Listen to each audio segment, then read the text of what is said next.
So you could pick the video you want to play during the countdown.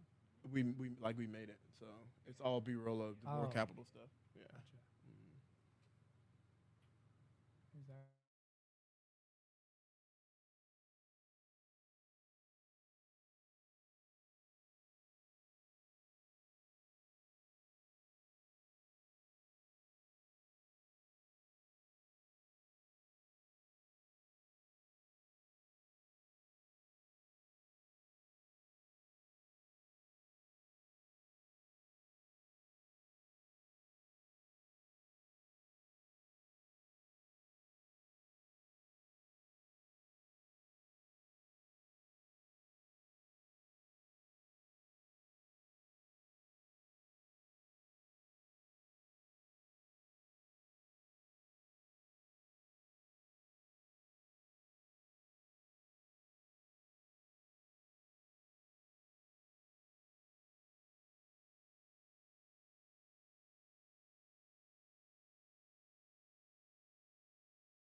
Hey, how you guys doing? It's Ethnin with DeVore Capital. Man, this is DeVore Live, brought to you by DeVore Capital.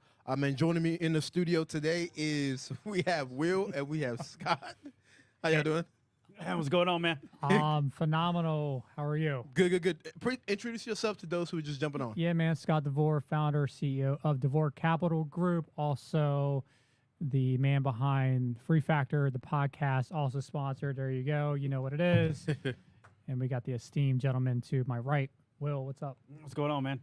It's going to be fun. Yes, ready? sir. Will, what do you do? Come on now. What do I do? So I am chief of staff Yes, here sir. at DeVore Capital. I oversee our real estate, our construction division, have a little hand in our media department, For sure. which is your world. A little bit of everything, kind of help Scott help manage his time. You know, we've been going through Dan Martell, Buy Back Your Time. Yeah. Yep. And that's my primary focus, is to make him more efficient. Heck yeah. Awesome, Tough man. job. Man, we got some news to talk about. Obviously, man, we have been, inundated with so much stuff going on with politics. And obviously, we've seen, Trump, an attempted assassination on this life. Man, what do y'all think about that? I got some crazy ideas, but Go ahead, Will. You already put some stuff out there. Yeah, I have. You know, the first one, it's sad that as advanced as we are as a society, yeah.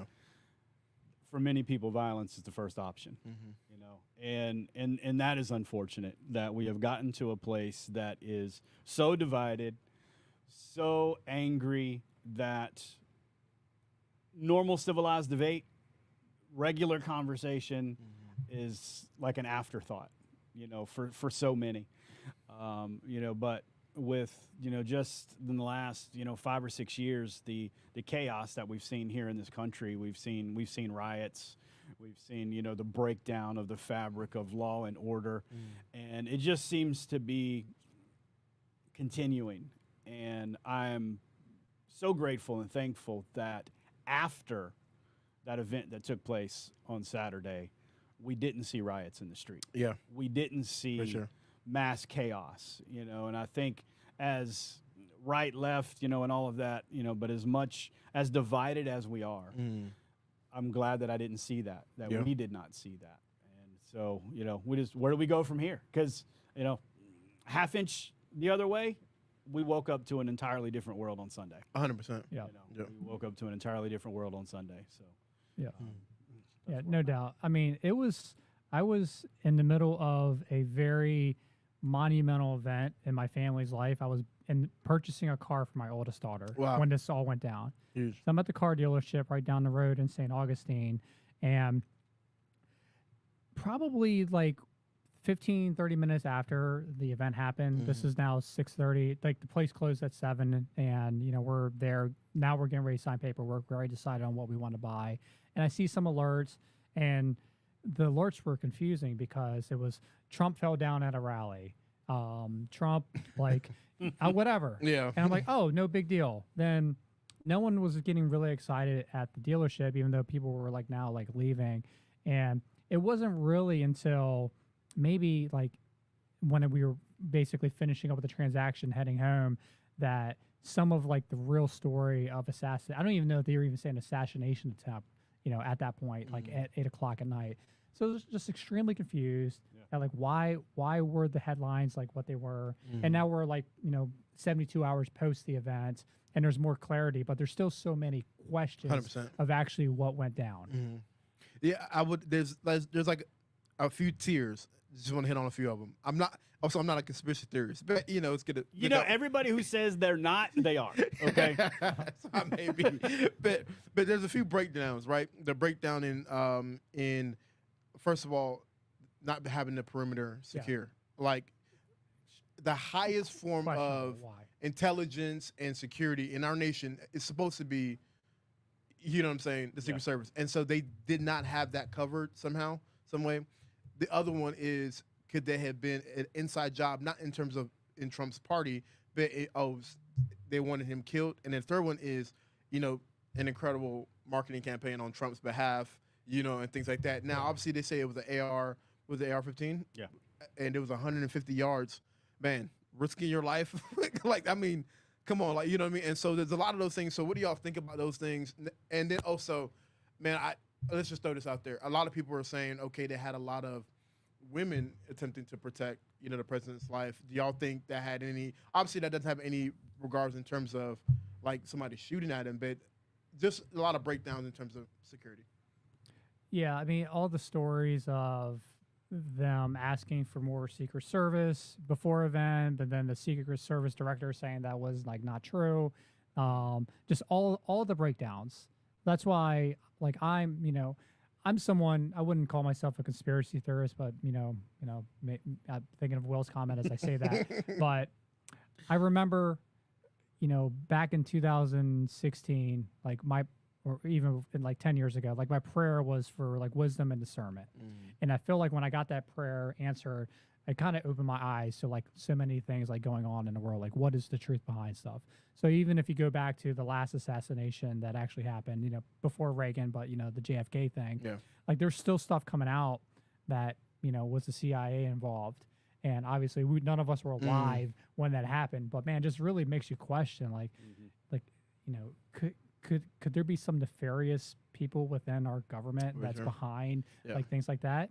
And being alive on this earth for 45 years here in America, I'm open-minded to like knowing all the details. So I think when more cell phone footage comes out, more angles of like what happened, hopefully more answers get questioned, like versus more questions being asked of more confusion. But I still haven't seen any footage of the person who got killed. Yeah. Like I'm like confused. Like you would think there would be footage. Obviously that, you don't want to show someone getting killed because there's a person life with a family who's at stake, but man, at least like blur it out. I just want to see like what actually happened. I mean, I've seen testimonies of what people said who witnessed it, but I've never seen any footage of it. Not saying that there isn't any, but you would think that some of that would have like come out by now. Yeah, and I hope some of the reason behind some of that is just out of respect and decency for the family involved. Yeah. Wow, and I say that's a stretch because respect and decency seem to be absent from so much of what happens in the media. But so to a couple of points, right? So you have experience, right? Whether it's firsthand learned experience. So I go back to when George Bush was running for his second potential term. He came to the Jaguar Stadium, and I went. Yeah. And packed it out. Packed it out. Yeah. And the security to get inside. Now, there's a difference between an open-air event and a closed-air event, right? So that was a closed-air event. So you had to go through gates. You had to go through metal detectors. My buddy of mine that was with me had a little fingernail clipper on his keychain, and it was removed, right? Thrown away, never to be seen again. Jeez. Just to enter. And as we had the privilege of being close. So as President Bush was walking the field, shaking hands, we were close. And the Secret Service led him and shook everybody's hand first and then shook his. So the level of security that I witnessed in that event was top notch. Yeah. Now, a little bit different because he was a sitting president at the time. So the level of security that they had for him was a little bit different. Yeah. But a couple of things. When you think of the role of a Secret Service agent, right, that is to protect the life of the president. So man, woman, that's a whole nother conversation. But just the height disparity between former President Trump and the people that are guarding him. So you're supposed to be able to take a bullet for this man. 100%. Right? You cannot do that if he towers over you a foot and a half. 100%. So there's that piece of it. And then just I saw the article today that said that the shooter walked more than a mile carrying a rifle and a 12-foot ladder to get to the spot. This is crazy. Okay? Yeah. Now, I know having served in United States Marine Corps, I can shoot. And I was talking to my wife about this. I have an AR. I could take my 9-year-old, and after about an hour at a range shooting this, I could teach her how to make that shot. It's not hard, and you don't need high-powered scopes. You know, you don't have to be, you know, Chris Kyle, you know, one of the greatest snipers ever lived. Like that, you don't need that level of skill. So it wasn't orchestrated, right? President Trump is the luckiest man on the planet today. But there's no way that you could have choreographed that. Yeah, that turn and Right. You just couldn't have. Yeah. And it was the hand of God interceding in his life. Hopefully he doesn't waste it. For sure. But to be able to get that close, to be able to get on a rooftop, to have a ladder, to have a rifle, you know, there is too many unknowns. And I honestly don't know in this day and age if we're ever going to know the truth. Yeah. I just don't know. And then I think you know, President Biden wants to ban, you know, assault rifles and all this other stuff. Like, you know, I just saw an article and I'm like, man, it's like that's gonna be impossible to do anyway. At least you come to Middleburg or you come down to you know, to Jacksonville, Florida. You ain't taking guns. You know what I mean? So, but anyway, so obviously we have that going on. But also, there's another shooting that happened, you know, a few weeks back with the Foolio Yungeen Ace. That has been a hip hop. Well, it started in the streets, then it became a hip hop war, and obviously, you know, they're all from Jacksonville. You know, Foolio got shot in Tampa, and you know, one of the things that surrounding it is just the constant state of where we're at within, you know, neighborhoods and wars and beef. You know, obviously we're a faith-based company and we speak from a Christian perspective. How can we actually speak into this that brings holistic change? Obviously we can't go in there specifically and take all the guns and knives and all that stuff because you'll find something else to use as a weapon. But how do we actually affect change in our society? Man, that's a good question, bro. So you can look at most violence that takes place, you know, the incident that you're discussing, the attempted assassination of President Trump. It falls into a lack of individuals understanding their identity. Yeah. Right? They are aligning themselves with a neighborhood, a political party, a gender, you know, all of these different things that no, like it's got to be Republican, it's got to be Democrat, it's this hood, it's that hood, it's come on, man. I grew up in every trailer park. Yeah. On the west side of Jacksonville. Okay? All right. I ain't repping the trailer park. You know what I'm saying? It's like there's so much more to life. Yeah.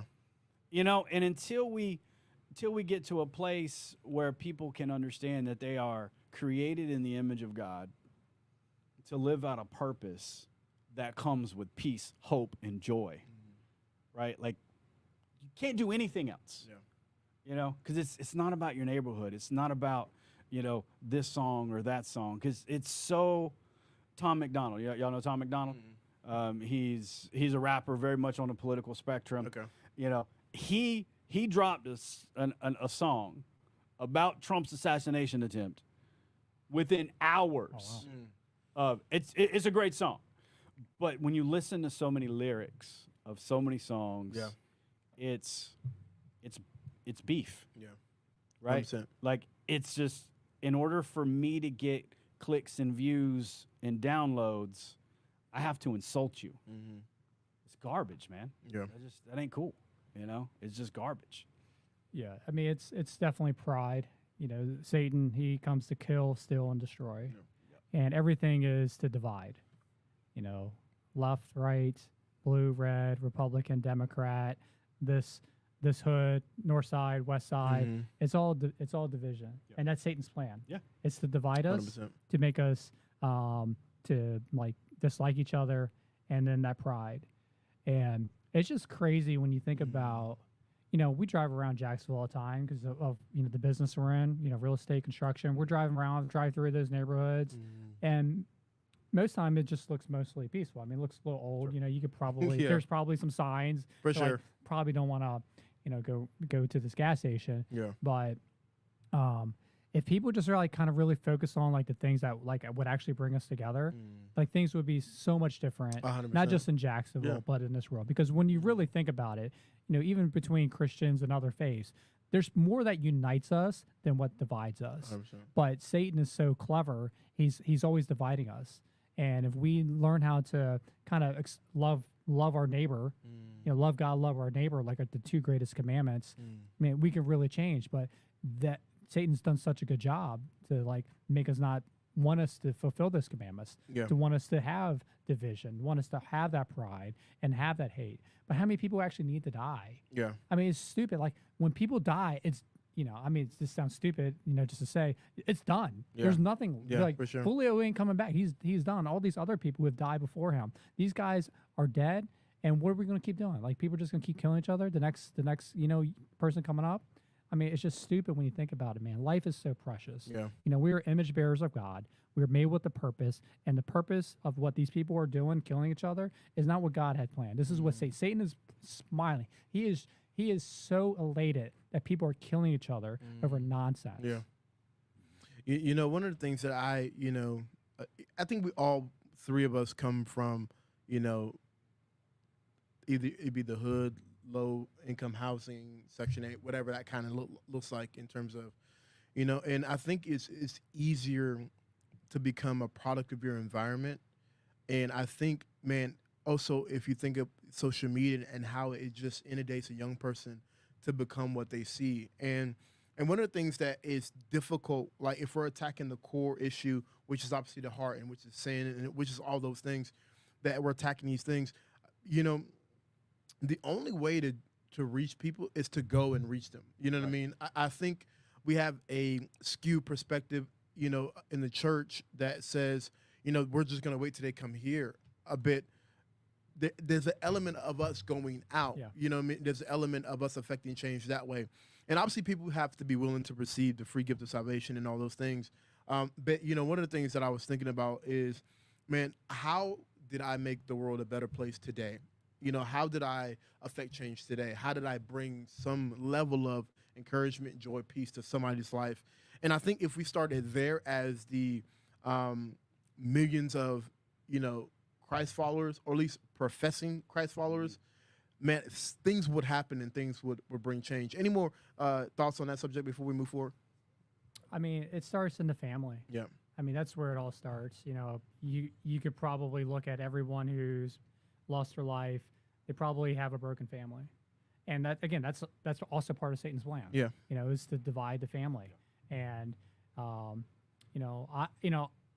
I'm 45 years old. I grew up in the projects. I'm proud of going out of the projects because I came out of it. Yeah. If I still lived at the projects and I never made myself out, Rags to riches. it'd be a Rags to completely riches. different Yeah, story. for sure. And, and a lot of my toughness and my swag comes, from that. And I kind of carry it because it's, kind of part of, my personal identity. Yeah. But, man, it's just, like you said, it's going out, being missionaries, going into those communities. We try to do a little bit of it with our outreach. Obviously, we got a little bit of a hip hop swag here with the Christian hip hop that we do, putting on concerts and things like that.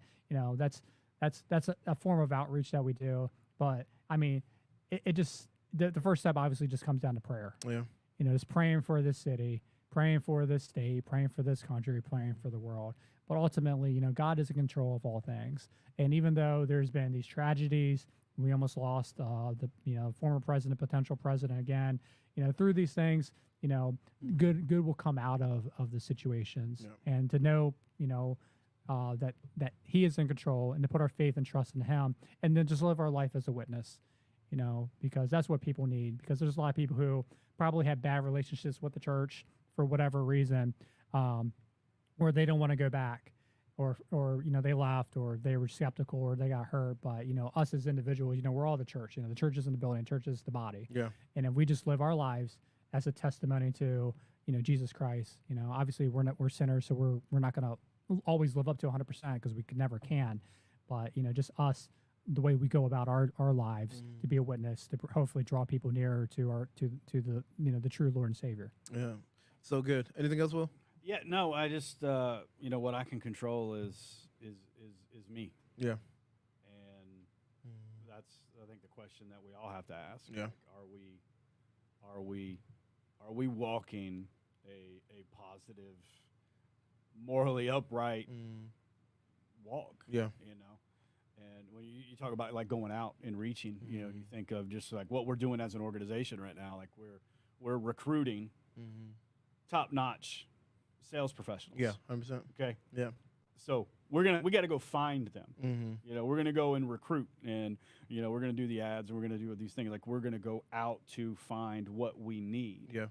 Right. So if we took that same methodology with society, right, what we need are people to stop shooting each other. What we need are people to start loving one another. So how am I going to do that? I got to go find people, because if that's important to me, then I got to go find people to help me do that. Yeah.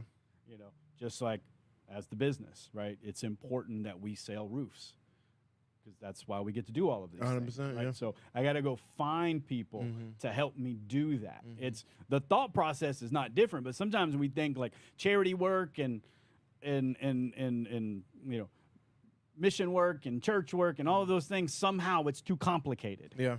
But if it's really important to you, Yeah, for sure. it's just part of your mission. Yeah, yeah. It's part of your mission. It's part of your purpose. It's part of your vision. Values, all that. Yeah. Yeah, it's so you just go out and do it. Yeah. So, yeah, with that being said, if you know anybody in the Jacksonville metro area, that's We're hiring. that's a 10 out of 10 sales professional, you know, like hit us up in the comments. We will we'll reach out to you and start that conversation. And also, obviously, one of our services is real estate. And, you know, being a young man, 31 years old, if I was looking for a home in Jacksonville, what should I look for? Obviously, we talked about crime and in different places and spaces. So what should I look for as a, you know, incoming, you know, buyer? Yeah, so real estate is hyper local, and especially in a tough market. Yeah. It's important to work with someone who has a beat on where we're at with every factor related to a transaction, rates, the kind of the code, the neighborhoods, the crimes, you know, things like that. Yeah.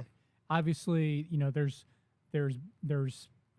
boundaries around what you can say, because you can't say don't go to this neighborhood because a certain, you know, whatever, you know, the schools are, you know, there's ways of saying things to help buyers understand where they want to invest for whatever, if it's their dream home, if it's an investment property, if it's looking for a multifamily, they want a duplex where they can live in one side, rent the other. So you want to get with a brokerage that actually has an ear to the street, that knows their neighborhoods. They know, you know, what's been on the market, what's been selling, all the factors that are important, because right now it's just really tough. Yeah. And most real estate professionals who got in when the rates were low, things were just selling, but they weren't really trained. Yeah, Like, yeah. they didn't really have the skills. All they knew how to do was, hey, let's go. The things are selling fast, so just put an offer in over $25,000 over list, and you'll probably get it. But they didn't really know really how to be a real estate sales professional. So you definitely want to work with someone who's been in the game, who understands it, you know, from an inspector perspective, from an actual buyer, consumer, from having kids, who's been through these school systems in Florida, to knowing the area, who's done development all over the city, to know what areas are growing, which ones are kind of like turning, you know, the wrong way. Yeah. Because right now you can be led astray if you're working with the wrong person, and because the market is where it is, you don't want to waste your time. Yeah. You definitely want to have the best representation for you in a transaction. Awesome. Yeah, no, that's you hit it on the head. I got a phone call last week from a friend of mine that I was in the military with, who, like many people, are relocating to Florida. Yeah. So many. And the economy in Florida is doing well. There's growth. There's business expansion. There's a lot of opportunity that's in Florida. So if you know, and Jacksonville had made his short list. So then just starting to ask the questions. Okay, why did Jacksonville make the short list? You know, what are you looking for? So he's in the medical device world. Okay, so a lot of hospitals, a lot of doctors, a lot of, you know, Mayo's here. You know, we got 4 hospitals within eyesight of this building. So it would be good economically for him to be close. Yeah. But he also wanted a little bit of land, and he wanted peace and quiet for his family. They have I think 6 kids, and they homeschool. Yeah. So they wanted to be out. So then we started Sounds like Meet the Duggars. yeah, so we started talking about, okay, well, you know, it's not just Jacksonville. You know, you got Baker County, you got Nassau County, St. Johns County, Clay County. There's there's a large area Oh yeah. around where we're at that just opens up so many different boxes to Yeah. buy in. Yeah. And so what is important to you? That was the question. Like, Yeah. what's important to you? What's important to your family? And then of course, income, comes into play. If you make, $40,000 a year, we're probably not going to take you to Ponte Vedra. Yeah, for You sure. know, it just doesn't, Yeah. but if you make $250,000 a year, yeah, I got a $2.2 million house I can sell you over Yeah. here, so the opportunity is there, but what's important to you, 100%. what are you looking to be close to? Yeah. Florida actually ranked number 1 in economy in the nation, and this is by CNBC. And we know every news outlet is kind of biased, but it was pretty cool to be ranked number 1 Sure. out of the nation. That's pretty tight. Some of the stats are number 1 for new business formations. Then AAA credit rating. We got record budgets, surpluses. One of them is family focused tax relief, focus on workforce training, and then the last but not least, but paid down 36% of its debt since 2019. You know what I'm saying? So that's kudos to, Governor DeSantis and the work that he's doing. But also to you and those who are in local businesses doing what you guys are doing and providing incredible workforce and jobs. Man, as we move forward in the city of Jacksonville, the city just issued a permit for $34 million in the remodeling.